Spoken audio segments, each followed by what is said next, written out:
Hello everyone, this is Manoj Kumar and you are watching Physics Guru M Kumar।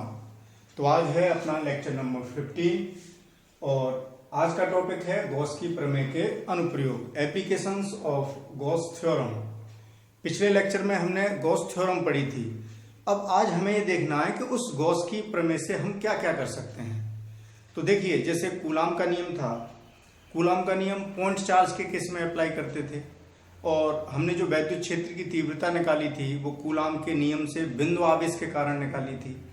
अब जब charge हमारा distribute होता है, एक सतत आवेश वितरण होता है, उस केस में हम गॉस की प्रमेय को अप्लाई करके बहुत आसानी से वैद्युत क्षेत्र की तीव्रता की गणना कर सकते हैं। तो डिफरेंट केसेस में हम यहाँ पर कैलकुलेशंस करेंगे। तो इस एप्लीकेशन का, इस थ्योरम का पहला एप्लीकेशन बिंदु आवेश के कारण वैद्युत क्षेत्र की तीव्रता, कूलाम का नियम लगा करके ये हम पहले भी निकाल चुके हैं, लेकिन हम यहाँ पर ये फिर देखेंगे कि गॉस की प्रमेय से हम इसको कैसे सॉल्व कर सकते हैं। तो आगे क्रम से कई वितरण आएंगे आवेशों के। तो बिंदु आवेश के कारण वैद्युत क्षेत्र की तीव्रता निकालनी है या किसी वितरण के कारण भी तीव्रता निकालनी हो, आवेश का जो वितरण है, चाहे वो लीनियर चार्ज डिस्ट्रीब्यूशन हो या सरफेस चार्ज डिस्ट्रीब्यूशन हो, तो इन सब के लिए देखो गॉस की प्रमेय लगाने के लिए हमें आवश्यकता पड़ती है सरफेस इंटीग्रेशन की। हमें जो समाकलन करना पड़ता है वो क्षेत्रीय समाकलन करना पड़ता है। तो हमें एक पृष्ठ चाहिए होता है और आप लोगों ने जब गॉस की प्रमेय पढ़ी थी तो उसमें एक शब्द आया था कि किसी भी बंद पृष्ठ से गुजरने वाला, यानी बंद पृष्ठ की आवश्यकता होती है। तो हर टॉपिक में इस बात का ध्यान रखेंगे कि जब भी हमें वैद्युत क्षेत्र की तीव्रता निकालनी होगी, हमें एक पृष्ठ की कल्पना करनी होगी जो डिफरेंट सिचुएशन के हिसाब से डिफरेंट शेप का हो सकता है। तो वो जो पृष्ठ होगा जिसकी हमें कल्पना करनी होगी, उस बंद पृष्ठ की जो कल्पना करेंगे वो पृष्ठ गॉसियन पृष्ठ कहलाएगा। और वो किस प्रकार उसका चयन करेंगे, उसको कैसे चूज करेंगे, वो डिपेंड करेगा हमारे डिस्ट्रीब्यूशन पर कि हम किसके कारण वैद्युत क्षेत्र की तीव्रता ज्ञात करना चाहते हैं। तो पहले है हमारा बिंदु आवेश के कारण वैद्युत क्षेत्र की तीव्रता। तो यहां समझते हैं इस टॉपिक को। तो देखिए, जैसे ये पॉइंट चार्ज है, बिंदु आवेश है Q, तो यहां से r डिस्टेंस पर एक पॉइंट है P, जैसे यहां मान लेता हूं मैं, ये पॉइंट है P, इसकी ये डिस्टेंस कितनी है r। तो यहां हमें वैद्युत क्षेत्र की तीव्रता निकालनी है, तो हमें सरफेस इंटीग्रेशन की जरूरत होगी। तो सिमेट्री से हमें पृष्ठ मानना होगा। तो देखिए, बिंदु आवेश के केस में हम एक गोला मान लेते हैं जिसकी त्रिज्या r हो, एक स्फीयर मानेंगे। तो और वो किस साइज का मानेंगे, जो गॉसियन पृष्ठ की हम कल्पना करेंगे वो पृष्ठ इस तरीके से हम कंसीडर करेंगे कि जिस बिंदु पर हमें तीव्रता निकालनी है, वैद्युत क्षेत्र ज्ञात करना है, वो उस गॉसियन पृष्ठ के पृष्ठ पर आ जाए वो बिंदु। तो हम अगर r त्रिज्या का एक गोला खींच दें तो ये हमारा गॉसियन पृष्ठ हो गया, गॉसियन सरफेस हो गई, और इसके पृष्ठ पर ये वाला बिंदु आ गया। ऐसा नहीं कि इससे ज्यादा बड़ी त्रिज्या का खींच लेते या कम त्रिज्या का खींचते। तो पृष्ठ इस तरीके से खींचा जाएगा, वो जो गॉसियन सरफेस होगी कि जिस पॉइंट पर हम तीव्रता निकालना है वो उसी पर लाई करे, उसी पर स्थित हो जाए। तो अब देखिए, अगला जो हमारा स्टेप होगा कि ये हो गया हमारा गॉसियन सरफेस, इसको हमने S से लिख दिया। ये गोला है, इसकी त्रिज्या कितनी है r। तो जब आप लोग इस टॉपिक को लिखना स्टार्ट करेंगे तो सबसे पहले इसको मेंशन करना होगा कि माना एक बिंदु आवेश Q बिंदु O पर स्थित है, इससे स्मॉल r दूरी पर एक बिंदु P है जहां पर हमें इस बिंदु आवेश के कारण वैद्युत क्षेत्र की तीव्रता ज्ञात करनी है। इसके लिए हम स्मॉल r त्रिज्या का एक गोलीय गॉसियन पृष्ठ खींचते हैं। ये बात आपको उसमें लिखनी पड़ेगी। ये पृष्ठ खींच लिया। अब देखिए, अब हम क्या करेंगे, एक इस बिंदु पर हमने एक सूक्ष्म क्षेत्रफल ले लिया dA, लंब खींचेंगे, दिशा इधर आएगी, ये दिशा किसकी हो गई, dA की। और यहाँ पर जो वैद्युत क्षेत्र की तीव्रता होगी, बल रेखा बाहर निकलेगी क्योंकि ये पॉजिटिव चार्ज है, पॉजिटिव चार्ज से बल रेखा बाहर की ओर होती है। और इसके लंबवत भी होगी। तो ये किस दिशा में हो गई, इसी दिशा में ये हो गई विद्युत क्षेत्र की तीव्रता की दिशा, यानी एरिया वेक्टर और विद्युत क्षेत्र की तीव्रता दोनों एक ही दिशा में होंगे। अब इस क्षेत्रफल dA से निकलने वाले हम विद्युत फ्लक्स की गणना करते हैं। तो डी फाई यहां से कितना होगा, डी फाई बराबर vector E dot vector D A dot B बराबर ए बी कॉस थीटा लगाते हैं तो ये क्या हो जाएगा, ई डी ए कॉस थीटा। और यहाँ देखिए थीटा कितना है, ई और डी ए के बीच का कोण 0 क्योंकि दोनों एक ही दिशा में है। तो ई डी ए कॉस 0 बराबर कितना आ गया, ई डी ए। अब देखें बिंदु P पर यहां से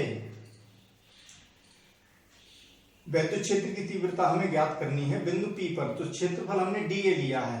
अब हमें फ्लक्स निकालना है पूरे गॉसियन पृष्ठ से गुजरने वाला, तो क्या करेंगे, समाकलन। तो ये तो डी फाई हुआ, तो फाई बराबर कितना होगा, sign of integration E D A, E constant है बाहर रख लेते हैं ई, और ये क्या आ गया डी ए, फाई बराबर ई डी ए, और ये गॉसियन सरफेस एस पर, ये जो हम समाकलन कर रहे हैं वो इसके पर तय कर रहे हैं जहां पर हमने क्षेत्रफल माना है। अब साइन ऑफ इंटीग्रेशन डीए का मतलब क्या हुआ कि पूरे का क्षेत्रफल, डीए इतने का क्षेत्रफल था, इंटीग्रेशन का मतलब जिस पृष्ठ पर समाकलन कर रहे हैं उस पूरे का क्षेत्रफल, यानी पूरे गोले का क्षेत्रफल। और पूरे गोले का जो पृष्ठ क्षेत्रफल होता है, सरफेस एरिया, वो कितना होता है, हाई स्कूल में आप लोग पढ़ के आए हैं, ई इंटू डी ए कितना हो जाएगा 4 पाई आर स्क्वायर, ये आ गया 5। तो ये फ्लक्स हमने निकाल लिया। देखिए स्टेप यही रहेंगे, हर टॉपिक में यही स्टेप रहेंगे, इन स्टेप को ध्यान से समझेंगे कि सबसे पहले तो हम फ्लक्स निकाल लेंगे, फिर गॉस की प्रमेय लगा देंगे, उससे भी फ्लक्स निकाल लेंगे और दोनों फ्लक्स को बराबर करेंगे। जैसे अब हम यहां करते हैं गॉस की प्रमेय से, तो गॉस की प्रमेय से जो फ्लक्स आएगा वो देखिए फाई बराबर क्या प्रमेय है कि उस पृष्ठ से परिबद्ध आवेश का 1/ε0 गुना होता है। तो इसने, इस गोले ने कितने आवेश को घेरे रखा है, क्यू आवेश को। ये क्यू आवेश इस गोले के अंदर ही है, परिबद्ध है, तो क्यू का कितना कर दें, ε0 गुना, तो यानी कितना हो गया Q/ε0। सॉरी ये क्वेश्चन नंबर फर्स्ट है और 3 कहां से, ये क्वेश्चन नंबर 2। दोनों ही फ्लक्स हैं, समीकरण 1 और 2 से फाई के मान बराबर कर देते हैं। तो यहां आप लिख लेंगे from equation first and second,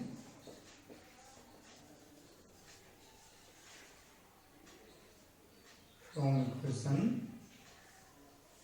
first and second, दोनों इक्वेशन से फाई की वैल्यू बराबर कर दें तो E into 4 pi R square बराबर Q/ε0। तो E बराबर कितना आ गया 4 पाई नीचे 1/4 पाई ε0 Q अपॉन, और ये आर स्क्वायर इसके साथ लिख देते हैं।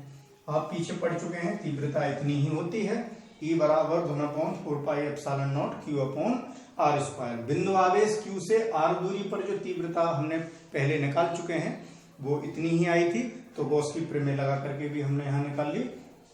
तो इस तरीके से ये एप्लीकेशन हुआ। तो एक बार मैं फिर रिवाइज कर देता हूं, यही स्टेप चलेंगे।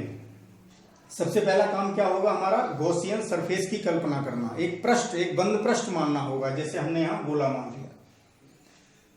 फिर समाकलन करके टोटल फ्लक्स निकाल लेंगे, फिर गॉस की प्रमेय लगा करके फ्लक्स निकाल लेंगे, दोनों के मान बराबर कर देंगे, हमें विद्युत क्षेत्र ज्ञात हो जाएगा। तो ये रहा बिंदु आवेश के कारण विद्युत क्षेत्र की तीव्रता, इसका स्क्रीनशॉट लीजिए। अब चलते हैं दूसरे अनुप्रयोग पर।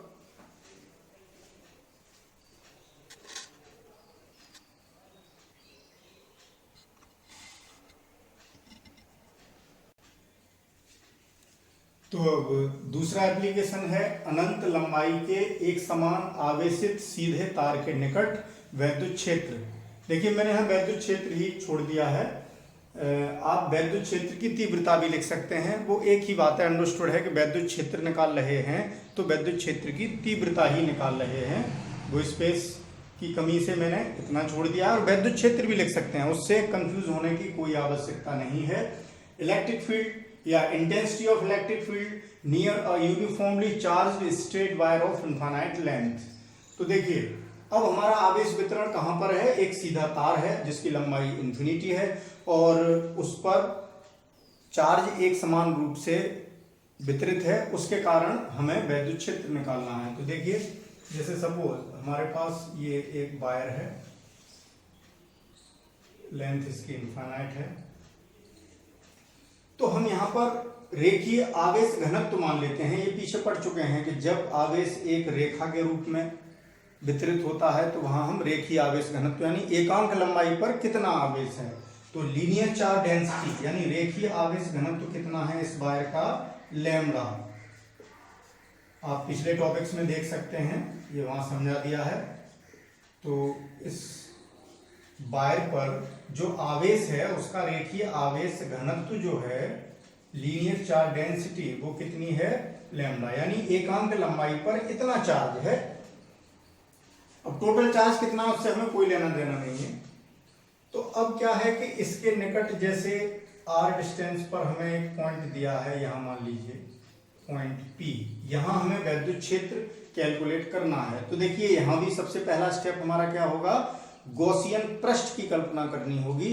तो यहां गॉसियन पृष्ठ हम गोला नहीं ले सकते भाई, सिमेट्रिक पृष्ठ लेना होता है, सममिति में हो, उसके प्रत्यय उसका एनवायरमेंट जो हो वो सिमेट्री में हो, सममित में हो। सिमेट्री आप लोग जानते ही हैं। तो जब वायर है तो सिमेट्री हमें कब मिलेगी कि इसके चारों ओर हम क्या मान के चलें, एक बेलन। तो हर पॉइंट इक्विडिस्टेंट होगा यहां से वायर से। तो एक बेलन की कल्पना कर ली L लेंथ के, और बेलन की लंबाई हमने कितनी ले ली, L लंबाई का एक बेलन मान लिया जिसकी लेंथ है L, इस बेलन की। और ये जो सरफेस है उसका एरिया है A। ये जो फ्लैट सरफेस है और जो समतल पृष्ठ हैं दोनों इसके, उनका एरिया A है। और ये रहा वक्र पृष्ठ, बेलन में गोलाई भी होगी, जैसे ये बेलन है, ये वक्र पृष्ठ, ये उसके समतल पृष्ठ हैं, ऊपर नीचे दो होंगे। तो देखिए ये बिंदु उस पृष्ठ पर ही आ गया, तो आर त्रिज्या का ही हमने बेलन खींचा। ये है हमारा गॉसियन सरफेस, इसको नाम दे देते हैं S। अब यहां पर देखें रेखीय आवेश घनत्व लैम्डा है। अब यहां पर जो गॉसियन सरफेस है उसमें दो प्रकार के क्षेत्रफल हैं। दो तो देखिए फ्लैट हैं, ये वाले ऊपर नीचे वाले जो सरफेस होंगे, जैसे ये फ्लैट होगा, दो पृष्ठ तो फ्लैट हो गए और एक पृष्ठ वक्र हुआ।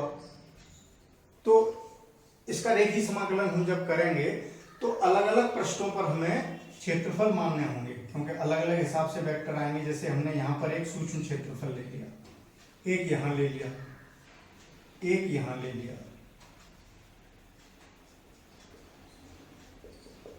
यहां डीए लंबवत बाहर की ओर खींचते हैं। तो इस पॉइंट पर जब एरिया का वेक्टर खींचेंगे तो डीए इधर आएगा और इस वायर पर कैसा चार्ज है, positive.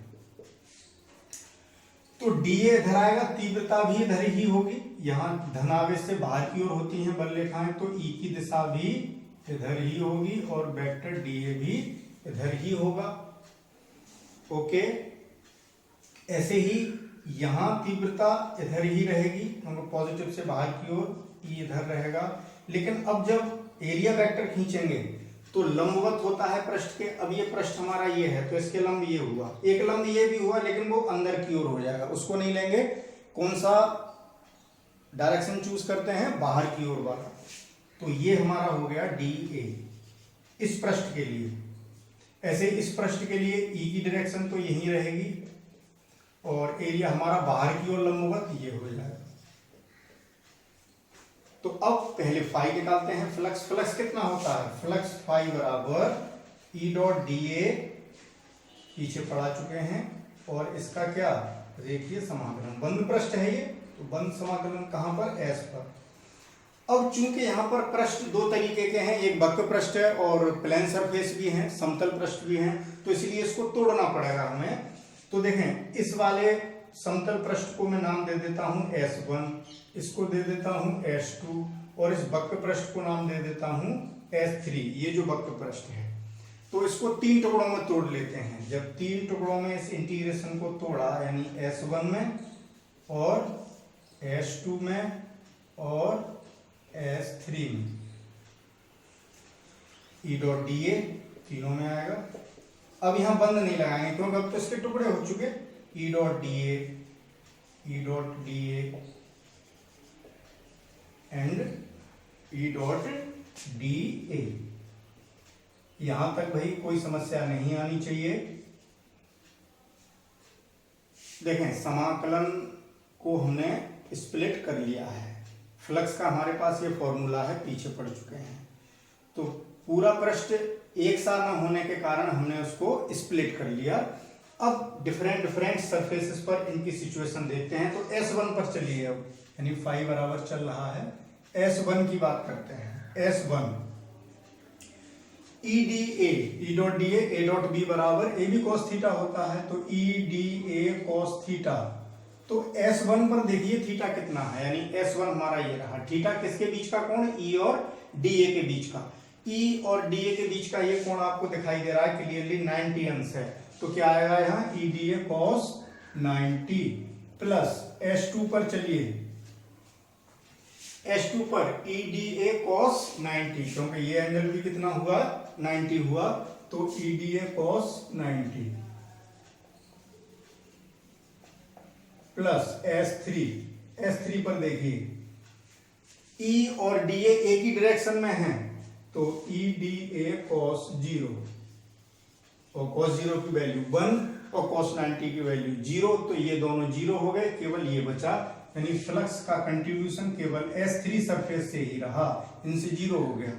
S3 E DA, E ले लेते हैं बाहर और S3 DA। देखिए इसका क्या मीनिंग है, सिंपल सी बात है भाई, कंफ्यूज होने की कोई जरूरत नहीं है कि DA यानी एरिया, समाकलन यानी पूरा एरिया। पूरा एरिया किसका? S3 का। और S3 कौन सा पृष्ठ है? वक्र पृष्ठ। ठीक, तो वक्र पृष्ठ यहां पे लग जाएगा क्योंकि S3 हमारा ये सरफेस है जो वक्र में है, वक्राकार आकृति में है, वक्राकार शेप में है। तो इसका वक्र पृष्ठ कितना होता है ये भी आप लोग 10th में मेंसुरेशन में पढ़ के आए हैं कि बेलन का वक्र पृष्ठ 2 पाई आर एच होता है। तो E इंटू 2 पाई आर, और H की जगह यहाँ बेलन की जो ऊंचाई है वो हमने कितनी ली है? L। तो 2 पाई आर L, ये आ गया 5। ये कहां से आया ये समझ गए होंगे सब लोग। ये हो गई इक्वेशन नंबर फर्स्ट।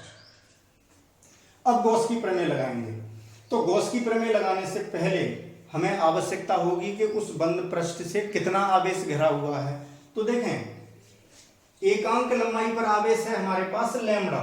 आवेश घनत्व का मतलब एकांक लंबाई का आवेश। एकांक लंबाई का आवेश लैम्बडा, और ये बेलन की लंबाई L है। तो ये बेलन L लंबाई के तार के आवेश को ही परिबद्ध करेगा, और बाकी के तार का आवेश तो इससे बाहर है, तो उस आवेश को हमें नहीं लेना है। पॉइंट टू बी नोटेड, विशेष रूप से ध्यान रखने की बात कि ये बेलन कितने आवेश को घेरे हुए है? जितना इसकी लंबाई है उतने लंबाई के तार के आवेश को। देखिए आवेश यहां भी है, आवेश ऊपर भी होगा, लेकिन प्रमेय में हमने बताया था कि बाहर वाले आवेश से हमें कोई लेना देना नहीं है। प्रमेय में हम कौन सा आवेश लगाएंगे? केवल जो उस पृष्ठ से घिरा हुआ है। तो इस पृष्ठ ने L लंबाई के आवेश को घेरा है, एकांक लंबाई का आवेश लैम्बडा है, तो L लंबाई का आवेश लैम्बडा इंटू L, यानी लैम्बडा इंटू L आवेश घेरा। तो अर्थात बेलनाकार गॉसियन पृष्ठ से परिबद्ध आवेश, उससे घिरा हुआ जो आवेश है Q बराबर कितना हो गया? Lambda into L। एकांक लंबाई का लैम्बडा, तो L लंबाई का लैम्बडा L। अब इतना आवेश लगाएंगे गॉस की प्रमेय में। तो गॉस की प्रमेय से अब तो याद हो गई होगी भाई गॉस की प्रमेय, अब तो बहुत समय हो गया। तो गॉस की प्रमेय लगाएंगे तो फाई बराबर Q अपॉन एप्सिलॉन नॉट तो फाई बराबर क्यू के स्थान पर लैम्डा एल, कितना आवेश परबद्ध है, lambda L upon epsilon not. Equation number second. फिर वही बात लिखेंगे समीकरण 1 व 2 से फाई के मान बराबर करने पर। ये भी फाई की वैल्यू फ्लक्स की और ये भी फ्लक्स की वैल्यू, दोनों बेलनाकार पृष्ठ से ही निकल रहे फ्लक्स को बता रही हैं। तो यहां मैं लिख नहीं रहा हूं, आप लोग लिख लेंगे। चलो लिख देता हूं, from equation first and second. तो देखिए दोनों से वैल्यू बराबर करते हैं। तो पहले इसका स्क्रीनशॉट ले लीजिए, उसके बाद आगे बढ़ेंगे। तो देखें दोनों वैल्यू बराबर करते हैं तो कितना आता है, इसको देखिए।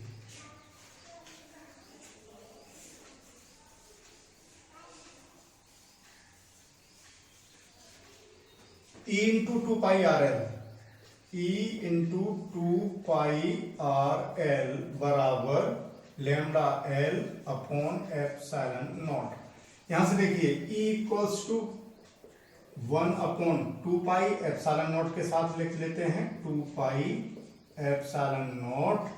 क्या बचा, और L से L कैंसिल आउट कर दीजिए, तो एप्सिलॉन नॉट और 2 पाई एक साथ लिख दिए। यहां बचा लैम्डा और यहां बचा R। तो ये आ गया, इतनी तीव्रता यानी इंटेंसिटी उस बिंदु P पर कैलकुलेट हो चुकी है। अब देखिए चूंकि आप लोगों ने जो अब तक फॉर्मूले पढ़े हैं, जो भी इक्वेशंस पढ़ी हैं, उसमें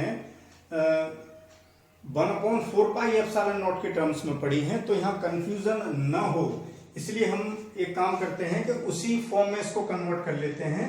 तो इसको ऐसे भी लिखा जा सकता है कि E बराबर 1/2 से नीचे गुणा कर लिया तो 4 पाई एप्सिलॉन नॉट। अब भाई क्या करेंगे, नीचे 2 से गुणा किया है तो ऊपर भी करना पड़ेगा, यानी 2 lambda upon R। This is the expression for electric field intensity due to a uniformly charged straight wire of infinity length. तो ये हमारा एक्सप्रेशन आ चुका है, इसे आप नोट करिए, फिर आगे चलते हैं।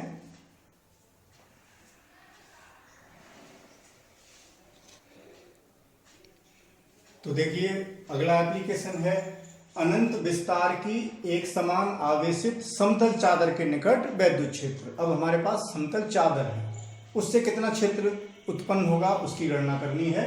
Electric field near a uniformly charge plane sheet of infinite extension. तो देखें हमारे पास एक प्लेन शीट है, एक चादर है आवेश की, अनंत विस्तार की है। तो देखें जैसे ये मैंने शीट मान ली, ये एक चादर और इस पर पॉजिटिव चार्ज यूनिफॉर्मली डिस्ट्रीब्यूट है, एक समान रूप से आवेशित है।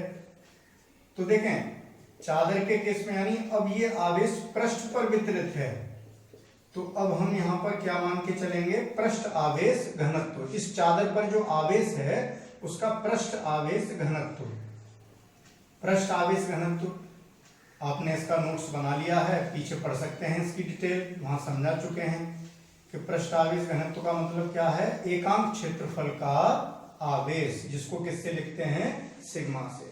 अगर ध्यान ना आ रहा हो तो पिछले लेक्चर का ये टॉपिक देख करके आपने नोट्स बनाया उसमें स्टडी करिए। पृष्ठ आवेश घनत्व सिग्मा हो गया। अब इस चादर के निकट में हमें वैद्युत क्षेत्र ज्ञात करना है। तो यहां पर फिर सबसे पहला स्टेप गॉसियन सरफेस।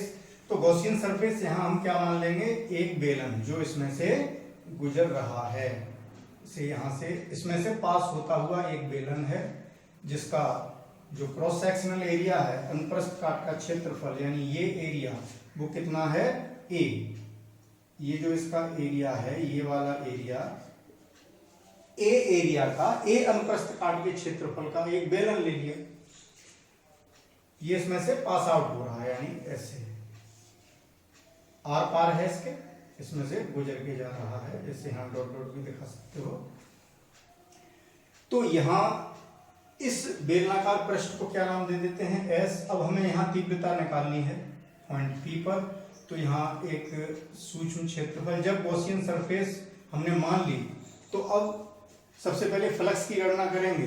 तो फाई बराबर वही क्लोज इंटीग्रेशन इस पूरे बेलन के पृष्ठ पर, वो बंद पृष्ठ है E डॉट डी ए, लेकिन चूंकि ये बेलन है दो प्रकार के इसमें पृष्ठ हैं, इसलिए इसको भी हमें तोड़ना होगा पिछले वाले आर्टिकल की तरह।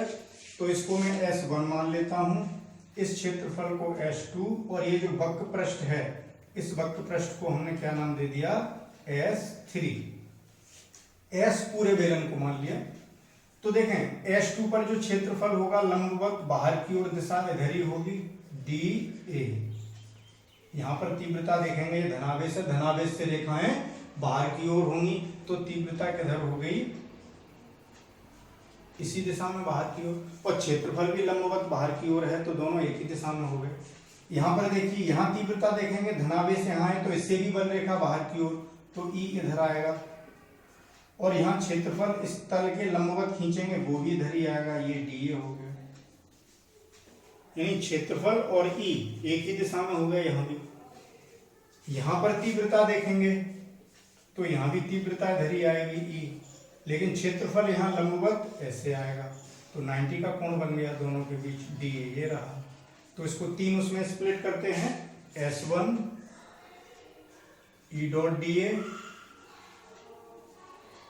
Plus S2 E dot DA sign of integration S3 E dot DA। अब यहाँ वैल्यू पुट करते हैं, देखते हैं S1 पर क्या स्थिति है।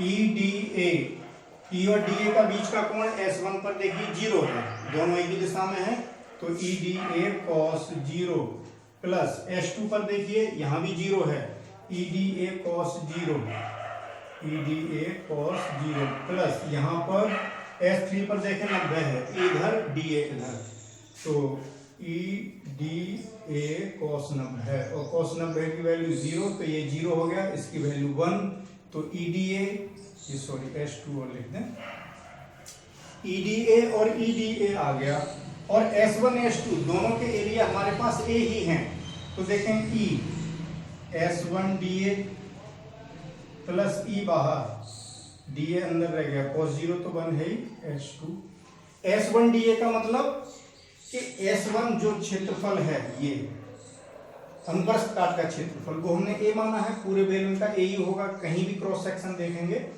तो ये A आ गया, तो कितना हो गया EA, और ये भी EA, ये मान के चले हैं भाई, तो फ्लक्स कितना आ गया, twice EA, 5, equation number first. अब गॉस की प्रमेय लगाएंगे, उससे पहले हम ये देखेंगे कि ये बेलन कितने आवेश को घेरे हुए है। तो बेलनाकार गॉसियन पृष्ठ से परिबद्ध आवेश कितना होगा भैया बताएं।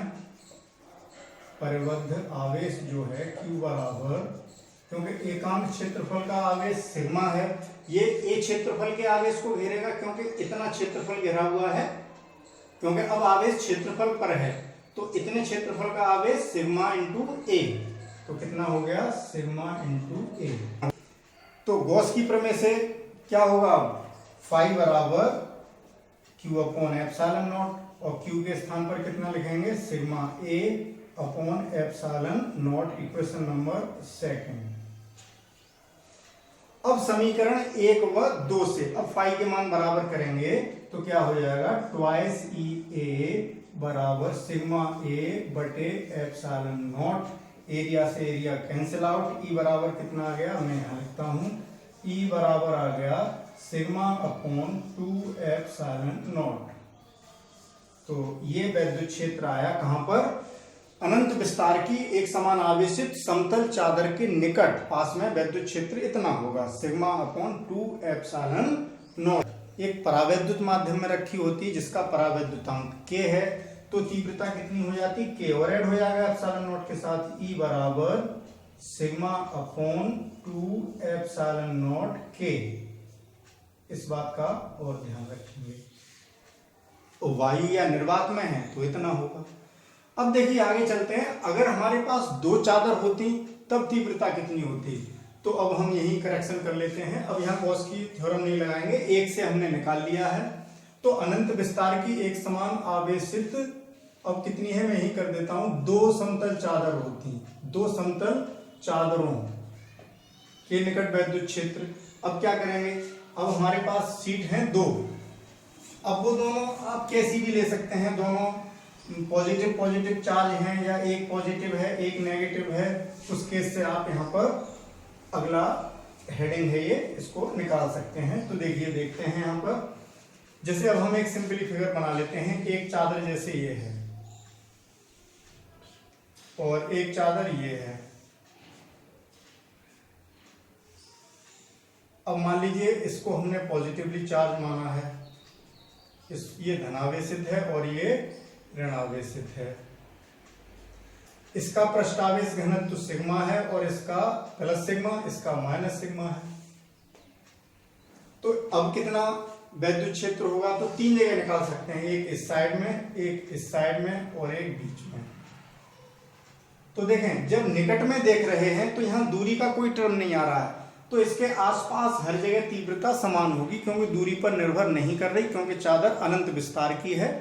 तो निकट में ज्यादा दूर चले जाएंगे तो बात अलग हो जाएगी फिर।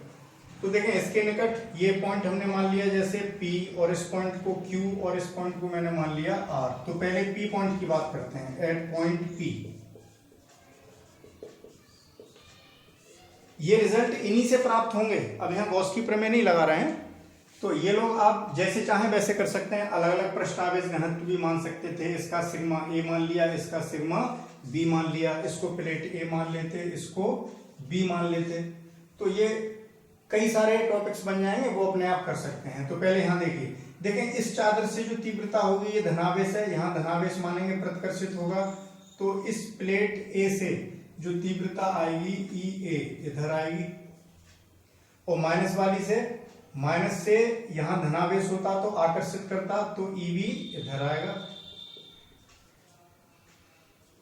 आवेश घनत्व दोनों के बराबर हैं, तो EA कितना हो गया, एक चादर से, इस चादर से यहां कितना क्षेत्र उत्पन्न होगा, इससे निकाल सकते हैं, सिग्मा अपॉन 2 एप्सिलॉन नॉट। ऐसे ही ये चादर कितना उत्पन्न करेगी, EB बराबर सिग्मा अपॉन 2 एप्सिलॉन नॉट। ठीक, परिमाण निकाला है। अब दोनों विपरीत दिशा में हैं, तो परिणामी तीव्रता क्या होगी, विपरीत दिशा में घट जाते हैं, तो EA माइनस EB। आप लोग यहाँ एक काम और कर सकते हैं कि चूंकि ये एंटी पैरेलल हैं, तो अलग एंगल पर होते तो दिक्कत होती। EB बराबर यहाँ minus sigma upon 2 epsilon not भी लिख सकते हैं, दोनों को जोड़ भी सकते हैं, लेकिन अब तक जैसे करते आए हैं वैसे ही कर रहे हैं। दोनों तीव्रताएं विपरीत दिशाओं में होने के कारण घटेंगी, तो दिस माइनस दिस आप यहाँ लिखेंगे, इक्वल टू कितना आ जाएगा, 0, यानी यहाँ तीव्रता 0 हो गई। ऐसे ही आप इस पॉइंट पर लेंगे, देखिए इससे धन है, यहाँ धनावेश माने तो प्रतिकर्षित होगा, EA इधर हो गया, EB ये ऋण है, आकर्षित करेगा, EB इधर हो गया। तो सेम यही करेंगे at point Q, at point Q पर भी सेम यही चीज लागू होगी। भाई EA इतना ही होगा, sigma upon 2 epsilon not, EB sigma upon 2 epsilon not, क्योंकि सिग्मा सिग्मा है। अब देखिए अगर हम इनके चार्ज अलग अलग मान लेते, इसका सिग्मा A, इसका सिग्मा B, तो यहाँ सिग्मा A आता, यहाँ सिग्मा B आता, तो 0 नहीं आता। इसको आप एक अगले आर्टिकल में ऐसे करके दिखा देना, इसका सिग्मा A, इसका सिग्मा B, तो यहाँ क्या आएगा, 1/2 epsilon not common, sigma A minus sigma B। Clear, अब यहाँ बराबर है इसलिए 0 हो गए। इसको भी करेंगे आप एक अलग पॉइंट डाल के, जैसे मैं इसको केस फर्स्ट डाल रहा हूँ, अब केस सेकंड में आप इसको सिग्मा A और सिग्मा B मान के करेंगे। यहाँ भी सेम क्या स्थिति होगी, एट पॉइंट R की बात हो रही है, R पॉइंट पर भी सेम यही आएगा, 0 आएगा। अब यहाँ देखते हैं एट पॉइंट Q, आप विधिवत करते चले जाएंगे, इसका भी करके दिखाएंगे, R का पूरा सेम यही होगा, 0 आएगी। Q पर देखें, इससे प्रतिकर्षित होगी तो EA इधर हुआ, इससे आकर्षित होगा, यहाँ धनावेश अगर रखा होता तो EB इधर हुआ, एक ही दिशा में हुए तो दोनों ऐड हो जाएंगे, तो E बराबर EA प्लस EB, यानी sigma upon 2 epsilon naught plus sigma upon 2 epsilon naught, यानी कितनी आ गई, सिग्मा अपॉन एप्सिलॉन नॉट। 2 से 2 कट जाएंगे, 2 सिग्मा अपॉन 2 एप्सिलॉन नॉट, 2 से 2 कट गए, E बराबर इतना आ गया। तो तीव्रता इतनी होगी। अगर इन दोनों प्लेटों के बीच में एक परावैद्युत होता जिसका परावैद्युतांक K होता तो तीव्रता कितनी होगी, E बराबर sigma upon epsilon not K, तो इतनी हो जाती।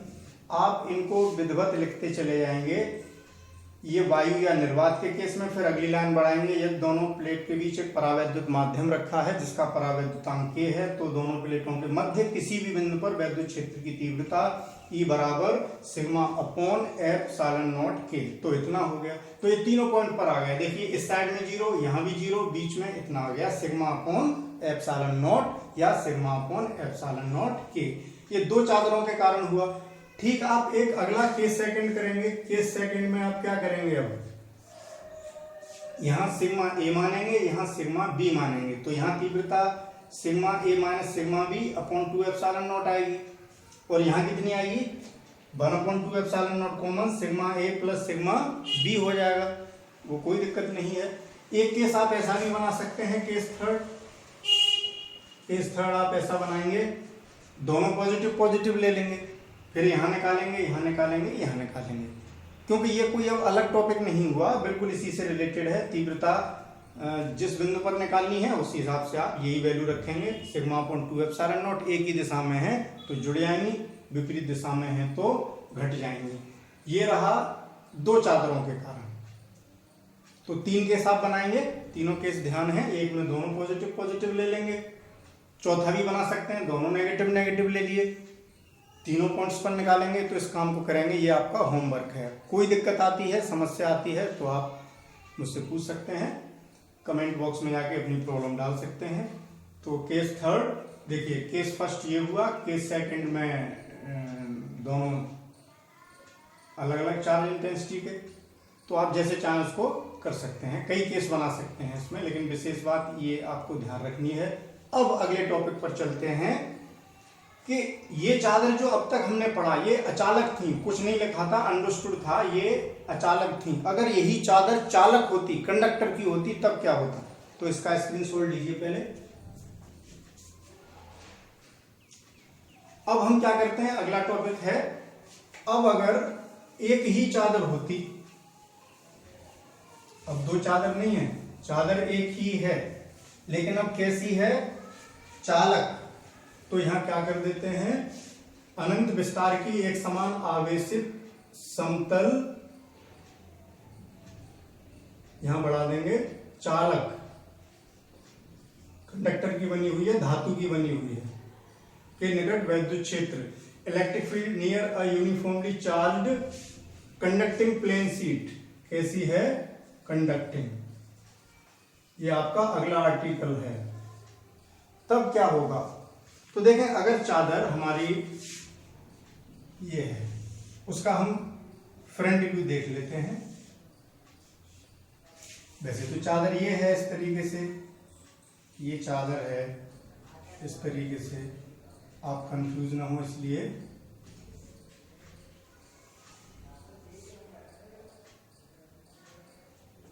ये चादर तो ये है, हमने उसका फ्रंट व्यू देख लिया, ये चादर का फ्रंट, ओके। जैसे ये चादर है, ये प्लेट है कोई, तो ऐसे में देख करके हम इसका ये पोर्शन देख रहे हैं, दिस, ये फ्रंट, इस चादर का ये फ्रंट, तो हमने ये बना लिया। तो देखें, एक बात ध्यान रखने की है कि जो भी चालक पदार्थ होता है, जब हम उसको आवेशित करते हैं, एक विशेष गुण है चालकों का, पहले भी बता चुका हूं मैं, कि आवेश वितरण बाहरी पृष्ठ पर होता है, अंदर आवेश बिल्कुल स्टोर नहीं होगा। तो जब इस चादर को हम आवेश देंगे तो बाहरी पृष्ठ पर वितरित हो जाएगा। तो एक तरीके से ये जो प्लेट है, हम इसको अचालक के कारण निकाल चुके हैं, तो ये मान सकते हैं कि ये दो चादर बन जाएंगी एक तरीके से। जैसे इस पॉइंट पर हमें निकालनी है, इस चालक चादर के कारण बिंदु P पर वैद्युत क्षेत्र निकालना है। तो यहां देखिए, जब बाहरी पृष्ठ पर आवेश वितरित हुआ तो एक तरीके से ये ऐसा हो गया कि जैसे हमारे पास दो अचालक चादरें थी। देखो, एक सीट ये बन गई और एक सीट ये बन गई, यानी सीट नंबर 1 और सीट नंबर 2। तो अब बन के कारण यहां निकाल लें तीव्रता, ये प्लस है तो यहाँ अगर परीक्षण धनावेश रखेंगे प्रतिकर्षित होगा, E1 इधर होगी। इस दूसरी के कारण ये भी प्लस है तो वो भी इधर ही होगी, E2 भी इधर ही होगा। अच्छा, इस आवेश से और पृष्ठ आवेश घनत्व तो सिग्मा ही रहा, एक समान रूप से वितरित हुआ है। तो E1 कितना होगा, इस प्लेट से, इस चादर से जो E1 आएगी वो कितनी आएगी, सिग्मा अपॉन 2 एप्सिलॉन नॉट। ऐसे ही E2 कितना आएगा, सिग्मा अपॉन 2 एप्सिलॉन नॉट। ये निकाल चुके हैं हम। तो टोटल एक ही दिशा में है तो total intensity, net intensity E बराबर E1 प्लस E2 हो जाएगा, sigma upon 2 epsilon naught plus sigma upon 2 epsilon naught, यानी sigma upon epsilon naught. E बराबर इतना आ गया। अर्थात इतना वैद्युत क्षेत्र चालक प्लेट से होगा, यानी चालक प्लेट रखते ही तीव्रता कितनी हो गई, दोगुनी हो गई। अचालक से सिग्मा अपॉन 2 एप्सिलॉन नॉट थी और चालक से कितनी हो गई, सिग्मा अपॉन एप्सिलॉन नॉट।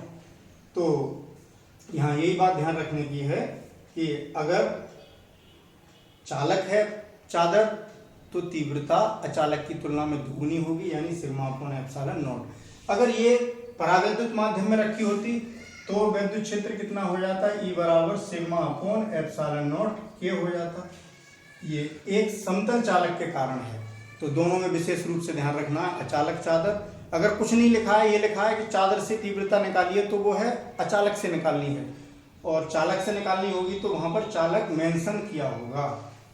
ऐसे ही आप इसमें भी केस बना सकते हैं कि दो चालक चादर के कारण निकाल लीजिए, सिग्मा सिग्मा करके, सिग्मा ए सिग्मा बी करके।